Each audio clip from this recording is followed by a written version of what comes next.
এই জায়গাটা জনগণের জায়গা, এই জায়গাটা বাংলাদেশের মানুষের জায়গা। সো এই যে একটা জায়গাকে বহু বছর কুক্ষিগত করে রাখা, যে এই 32 নাম্বারটা হচ্ছে গিয়ে তার ফ্যামিলির, এর আশেপাশে এখানকার এই সিটি কর্পোরেশনের বলেন বা আশেপাশে আরও অনেক আবাসিক বাসা বাড়ি আছে, লেক আছে, এবং এটা একটা জনগণের একটা ওপেন একটা জায়গা। সো সবাই এখানে আসতেই পারে।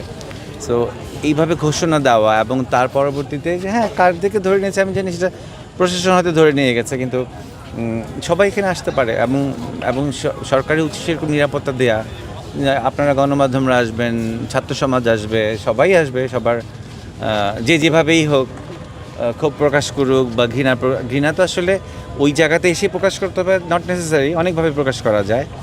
কিন্তু আমার কাছে মনে হচ্ছে জিনিসটা একটু হ্যাফাজেড হয়ে যাচ্ছে, আর একটু স্বচ্ছভাবেই গভর্নমেন্টের মানে সেটা আইনশৃঙ্খলা বলেন এবং স্ট্রংলি আসলে হ্যান্ডেল করাটা খুব প্রয়োজন। নাহলে আসলে জনগণ একটু দ্বিধান্বিত হয়ে যাচ্ছে।